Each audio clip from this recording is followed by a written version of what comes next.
Joe Cardona is with Gresh and Fourier. Joe, good morning. Not only good morning, congratulations on the win yesterday. How are you? Hey, good morning, fellas. Appreciate that. It's good to get a win in Pittsburgh. That's for sure. Yeah, and how? Listen, we can. We'll really want to just talk about this. How fortunate you are that the schedule fell. That you had a game on Thursday, and the first time ever the Army-Navy game is actually at Gillette Stadium. Like, I know you were. I think you were 4-0 against Army, if I get that right. Is that true? Are you undefeated? Yeah. My time in Navy, I was 4-0 against Army. Very fortunate. The schedule fell out as it was. Luckily, the rivalry's been very even since my graduation. So I think we got a good one on our hands this year.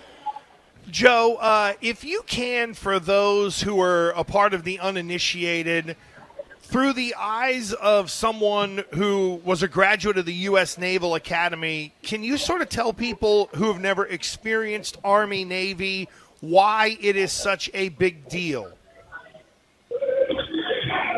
Yeah, from the Naval Academy perspective, or from the Service Academy perspective, when you really think about it, if you attend Army or Navy, the first thing that you're exposed to the moment you step on campus, you see the signs, you see everything. It's go Navy, beat Army, or at West Point, I'm sure they say go Army, beat Navy. I don't really look into exactly what they do at West Point, but that being said, you can't run around the hallways when you're a freshman. You actually have to run around the hallways when you're a freshman, and every corner you have to say go Navy, beat Army. You have to, scream it everywhere you go. It's ingrained in you. But for the average fan, those uninitiated, as you say, I think one thing to realize is the Army-Navy game is this event that, when it comes down to it, everyone on that field is on the same team. Everyone on that field is signed up, to do an important job, taking an oath to protect and defend the Constitution, and defend our freedom. And to those uninitiated, it's a special event for that, and to appreciate that. So we're talking to Joe Cardona on the eve of the only college football game being played this weekend. Now, I've heard a lot about pranks that go on between Army and Navy. I mean, have you been involved with any of those while you were there? And if so, can you share what may or may not have happened?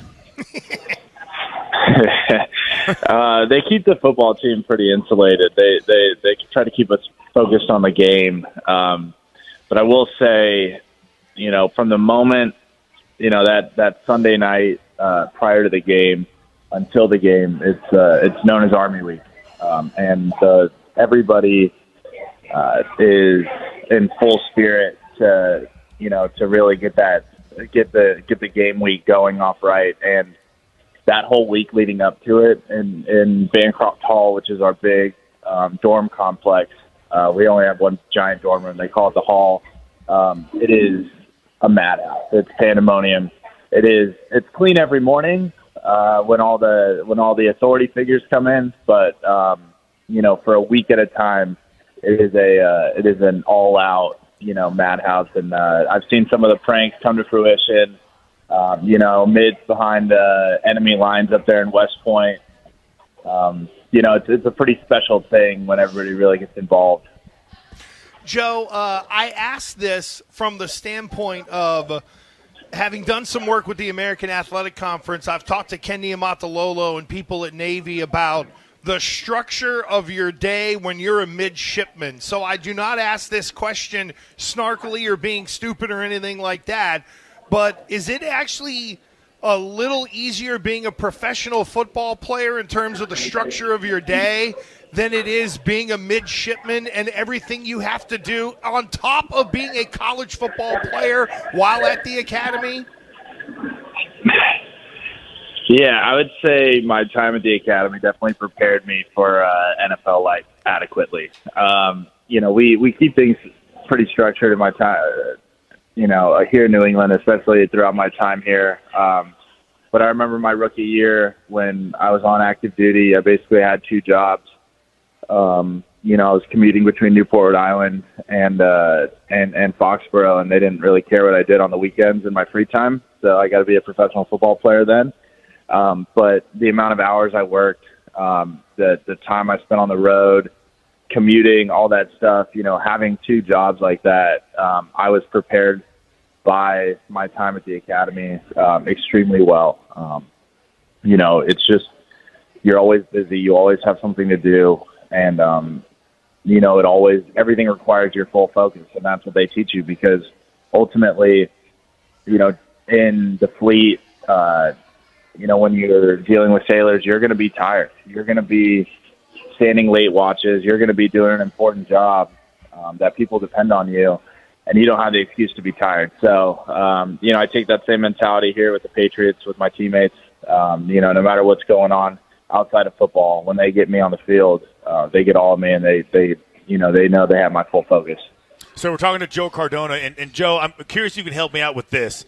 Okay, so because I've been to this game, I don't know, maybe 4 times, and the one thing I always thought was interesting is, they have the whole march on, and then everybody's all buttoned up, and they're serious, and with the idea of there's so much structure and there's so much discipline with both cadets and midshipmen.